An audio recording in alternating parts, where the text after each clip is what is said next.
দর্শক স্বাগত জানাচ্ছি offside talks powered by Kazi and Kazi which is 100% অর্গানিকে বিশ্বকাপ নিয়ে টি স্পোর্টসের নতুন আয়োজন নিশ্চয়ই উপভোগ করছেন বিশ্বকাপটাও।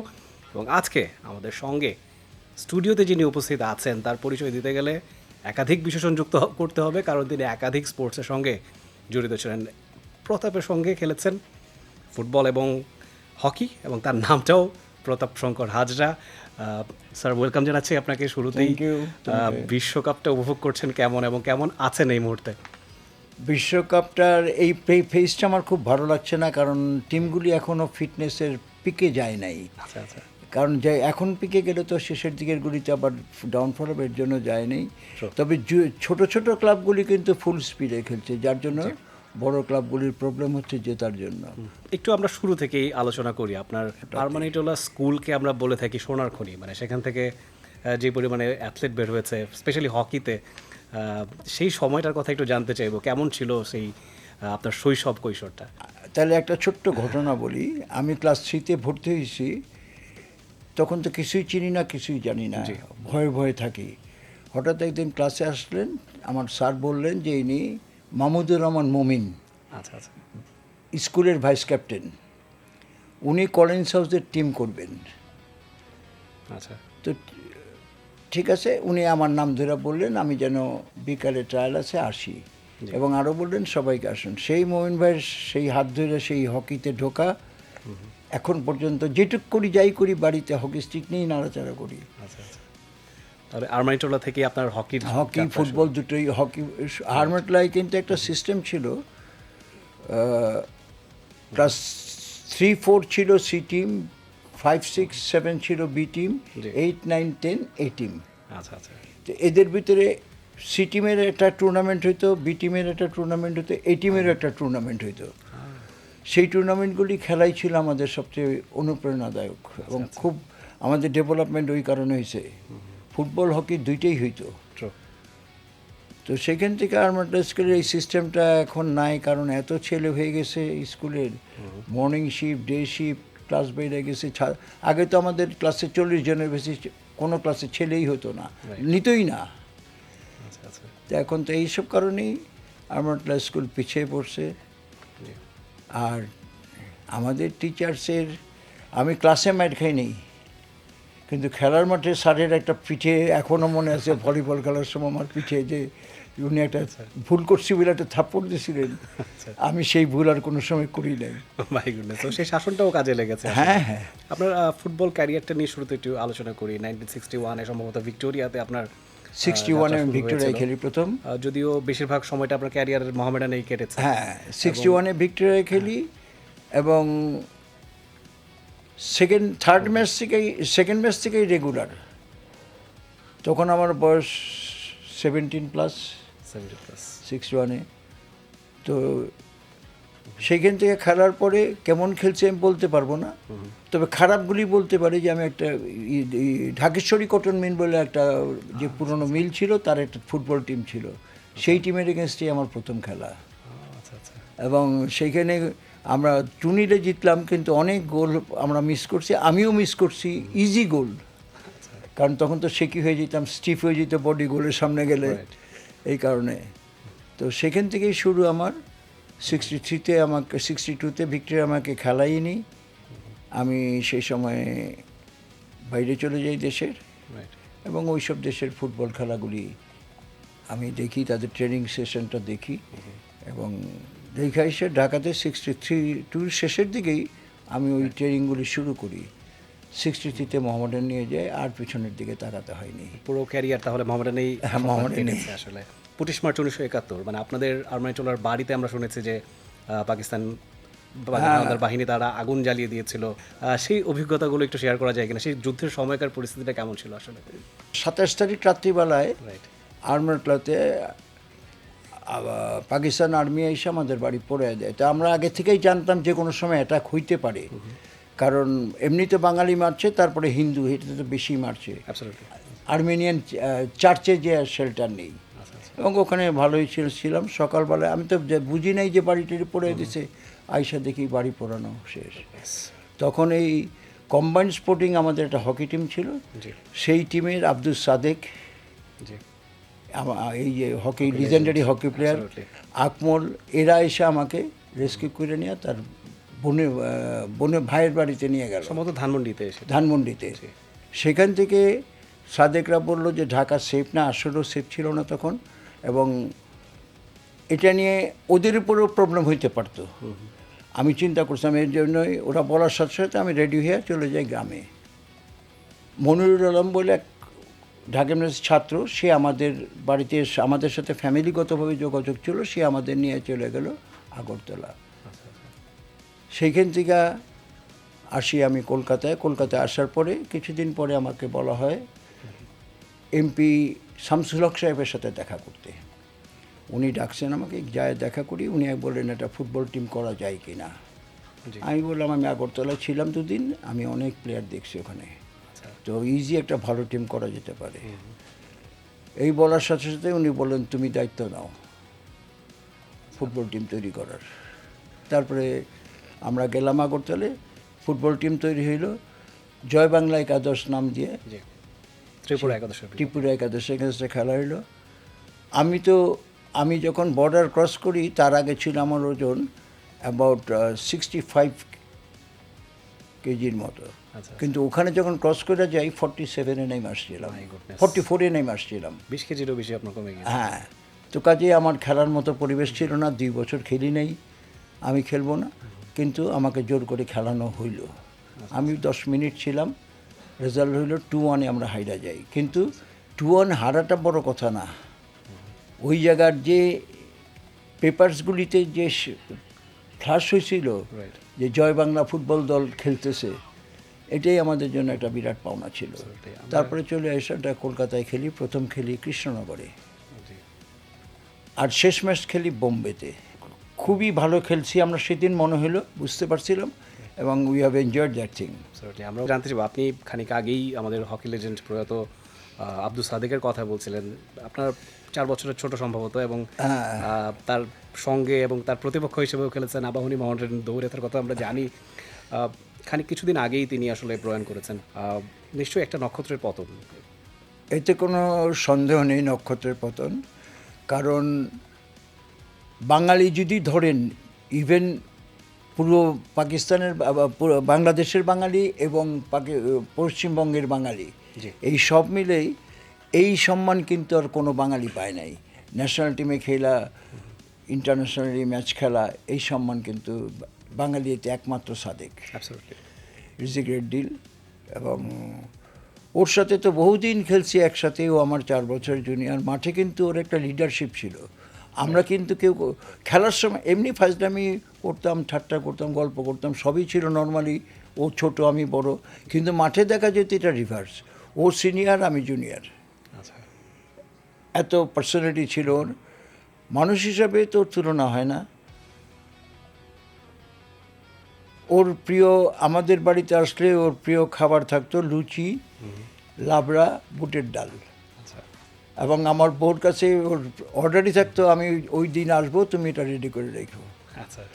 তাদের সম্পর্ক তুমি ছিল। তো সেই হিসাবে সাদেক আমাদের ফ্যামিলি ফ্রেন্ডই ছিল। ওর বাবা সোবান সাহেব আবার ওকালতি করতেন, আমার বাবা ওকালতি করতেন। ওনাদের ভিতরে একটা হৃদ্যতা ছিল। আসলে এটা ভাবতেই অবাক লাগে, মানে এখন একটা স্পোর্ট পার্সও করাই অনেক কঠিন। আপনারা দুজনেই হকি ফুটবল দুটোই খেলেছেন, এবং তার সঙ্গে আপনার মেমোরি যদি বলা হয় যে একটা সুখের স্মৃতি বেছে নিতে, সেটা কোনটা আসলে যদি আমাদের সঙ্গে শেয়ার করেন? প্রথম যখন কম্বাইন্ড স্পোর্টিং টিম করে, সাদেকরা তখন জুনিয়র, ফার্স্ট ইয়ারে পড়ে, 63-তে বোধ হয় কম্বাইন্ড স্পোর্টিং টিমে এসে খেলা শুরু করলাম। আমিও চলে আসলাম কম্বাইন্ডে। এটা ছিল আমাদের নিজস্ব বন্ধুবান্ধবের টিম, আমরাই খরচ টরচ সব চালাতাম। সেখান থেকে সাদেক খেলতে আসলো, তো সেই সেনে ও খুব শেকি থাকতো। জুনিয়র তো, তা আমি বলতাম ভয়ের কেসে খেলো না, আমি তো আছি, তোদের ভয় কোথায়? এই যে তাকে 63-তে বলছি, এইটাই সে 65 থেকে আমাকে বলতো নদা খেলো। ও আমাকে নাম ধরে ডাকতো না। আমাদের হিন্দু কমিউনিটিতে বড়দা, মেজদা, শেষদা, নদা এই থাকতাম না, আমি ছিলাম 4th ব্রাদার। তো আমাকে ওরা সবাই আমাকে কমান্ডের সবাই আমাকে নদা বলে ডাকতো। তো নদা তখন দেখা গেল সেই আমাকে বলছে না দাদা তুমি চিন্তা করো না, আসি খেলো, তুমি তো মন দিয়ে খেলো। আচ্ছা তো এই যে জিনিসগুলি এখনও মনে পড়ে। সেদিন শুয়ে শুয়ে চিন্তা, যেদিন মারা গেল চিন্তা হচ্ছিল যে ওর খেলাগুলি সব চোখের সামনে ভাসছিল। এই ধরনের একটা প্লেয়ার আমি কিছু দেখছি। ধরেন আমি তো ইন্ডিয়া পাকিস্তানে অনেক জায়গায় খেলছি হকি, সেখানে আনোয়ার আহমেদ খান ছিল পাকিস্তানের এক সেন্টার হাফ। আমার কাছে সে ছিল সবচেয়ে শ্রেষ্ঠ সেন্টার হাফ। তারপরে ছিল ইন্ডিয়ান অজিত পাল সিংয়ের সাথে আমি পাতিয়ালায় ট্রেনিং করছি। আচ্ছা তো সেখানে অজিত পাল সিংও আমার কাছে খুব প্রিয় প্লেয়ার ছিল। এই দুইজনের সাথে যদি কম্পেয়ার করা যায় অন্য কাউকে, তো সাদেক হচ্ছে সেই প্লেয়ার যে নাকি এই র্যাঙ্কেরই প্লেয়ার ছিল। তো এটা আমার কাছে খুবই দুঃখজনক। বাঙালি ছিলাম বলেই সাদেককে বোধহয় পাকিস্তান টিমের মেইন টিমে সবসময় রাখেনি, যখন উপায় ছিল না তখন রাখতো। সেই সময়কার ফুটবল হকি আপনি দুজনেই একসঙ্গে খেলেছেন, দুটো স্পোর্ট পার্সও করেছেন, যেটা বলছিলাম অনেক ডিফিকাল্ট। তখনকার ফুটবল হকি এবং এখনকার ফুটবল হকি কোনো পার্থক্য কি দেখতে পাচ্ছেন কিনা, বা জনপ্রিয়তাও কি বেড়েছে না কমেছে? এটা তোমার কথাটা খুবই কিন্তু সবচেয়ে বড় কথা হচ্ছে আমাদের সময় কাটানোর জায়গা ছিল না খেলাধুলার মাঠ ছাড়া। জি হয় খেলাধুলার মাঠ নাহলে সিনেমা হল। তো আমরা সবাই যারা ইয়ং ছিলাম খেলাধুলার মাঠেই কাটাতাম, যার জন্য ফুটবল সিজনে ফুটবল খেলতাম, হকি সিজনে হকি খেলতাম, ব্যাডমিন্টন খেলতাম। আমরা সবাই কিন্তু ভালো ব্যাডমিন্টন খেলতে পারতাম, সাদেক সুদ্দাও। আচ্ছা তো এই যে জিনিসগুলি ছিল, কারণ আমাদের সময় কাটানোর অন্য কোনো জায়গা ছিল না। এখন তো সময় কাটানো কোনো ব্যাপারই না।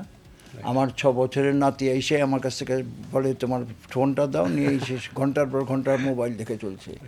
তাকে যখন বলি যে খেলিস না কেন, বলে না মোবাইল দেখা ভালো, মোবাইল দেখতে ভালো লাগে।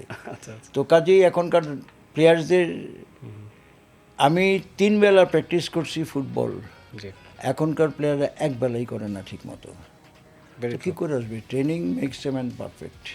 একটা সময় মনে হতো যে বাংলাদেশ হয়তো খুব শীঘ্রই বিশ্বকাপে পার্টিসিপেট করতে পারবে, যদিও তখন 24 দল 16 দলের বিশ্বকাপ হতো। এখন সেখান থেকে 32 থেকে 48 দলের বিশ্বকাপ হচ্ছে। না, আমি একটা কথা বলি এখানে বিশ্বকাপের ব্যাপারে। জি বিশ্বকাপ কিন্তু 1 বছর বা এক ইসেতে খেলা যায় না, এটা ট্রেডিশনের ব্যাপার। তো এই ট্রেডিশনটা তৈরি করতে গেলে যেই সিস্টেম দরকার হয়, সেই সিস্টেমের মনোবৃত্তি, টাকা পয়সা, গভর্নমেন্টের সদিচ্ছা কোনোটাই নেই। ব্রাজিল বা আর্জেন্টিনা যতগুলি প্লেয়ার দেখছেন সব লোয়ার মিডল ক্লাসের এবং পুয়ার ক্লাসের। রাইট, ম্যাক্সিমামই আসলেই সেই ক্লাসের। পেলে তো তার বাবা যদিও ফুটবলার ছিলেন, ব্রাজিল টিমে খেলছেন, কিন্তু তার খাবারের পয়সা জোগাতে হয়তো মা খুব কষ্ট করে তার দিন গেছে। ছোটোবেলায় জুতা পালিশ করছে পর্যন্ত পেলে। ম্যারাডোনাও দুধের টিন দিয়ে ফুটবল খেলছে। জি তো এই যে জিনিসগুলি, আর পেলিরা খেলতো কাপড় পেঁচিয়ে ফুটবল বানায় ফুটবল। আমাদের এইসব দিকে খেয়াল করা উচিত। আর যে সমস্ত পোর ক্লাসগুলি আছে আমাদের, যেখান থেকে যেই ক্লাস থেকে পেলে ম্যারাডোনা উঠে আসছে, সেই ক্লাসের কোনো নজরই আমরা দিই না। আমরা পেলে ম্যারাডোনার কথা শুনলাম, বিশ্বকাপের বড় কিংবদন্তি। যেহেতু বিশ্বকাপটাই চলছে, একটু করে জানতে চাইবো যে আসলে কোন দলকে সমর্থন করা হয়, তাদের খেলা দেখা হচ্ছে কিনা, কেমন এনজয় করছেন? পেলের খেলা উপরে তো কোনো খেলা, ফুটবল খেলা আমি দেখিনি।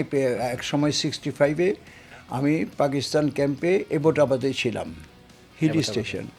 তো ঈদের সময় সবাই চলে গেল, শুধু আমি একা ছিলাম। আর আমাদের কেয়ারটেকার, তার ওয়াইফ এবং উনি ছিলেন। ওনার বাড়িতে আমার খাওয়া দাওয়া। আর যাওয়ার সময় কোচ আমাকে একটা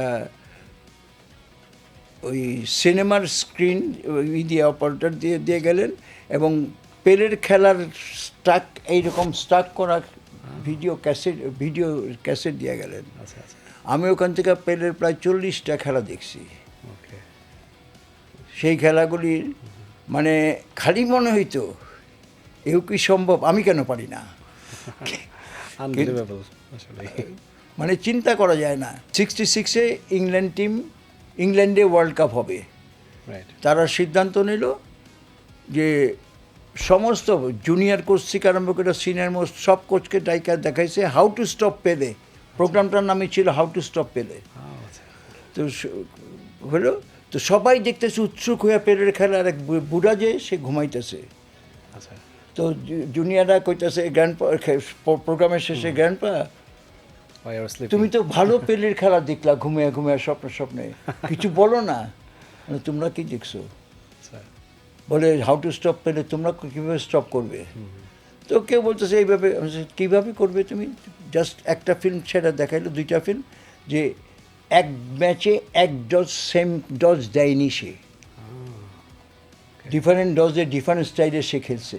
So he is তো unstoppable. তাকে তুমি স্টপ করবে কী কইরা? তো সবাই বোকা হয়ে গেল। তাহলে কি করা যায়?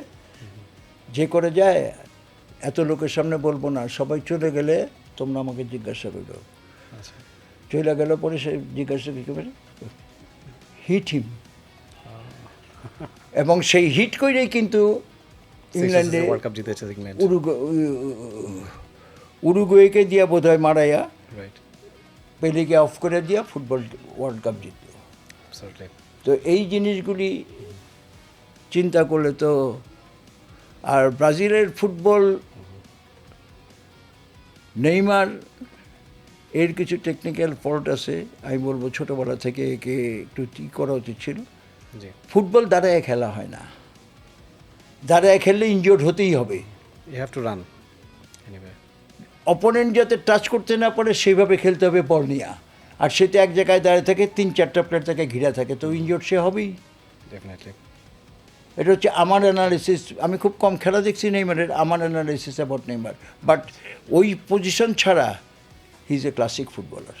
Absolutely he is. মানে ব্রাজিলের সেই ক্লাসিক সময়টার একটা রিফ্লেকশন দেখা যায় তার। অ্যাবসলিউটলি। অসংখ্য ধন্যবাদ আমাদের সঙ্গে আসলে যুক্ত হয়েছেন। সময় ফুরিয়ে গেছে, আরও অনেক গল্প করতে পারলে ভালো না, লাগতো। ঠিক আছে, আমাদেরকে সময় দিয়েছেন। আমি থাকি এখানে, বললি আসবো, করে দেবো। নিঃসন্দেহে আরও একটা এপিসোড নিশ্চয়ই আমরা করতে পারি। অসংখ্য ধন্যবাদ প্রথমে। ওয়েলকাম। দর্শক, আমরা কথা বলছিলাম হকি এবং ফুটবলের লেজেন্ড প্রতাপ শঙ্কর হাজরা, তার সঙ্গে offside talks powered by Kazi and Kazi, যেটা এনজয় করেছেন টি স্পোর্টসের পর্দায়। সবসময় টি স্পোর্টসের সঙ্গে থাকবেন। বিশ্বকাপ জুড়ে নানান আয়োজন, দেশের প্রথম একমাত্র স্পোর্টস চ্যানেল টি স্পোর্টসে হচ্ছে। সঙ্গে থাকবেন সেই প্রত্যাশা রেখে বিদায় নিচ্ছে আজকের মতো।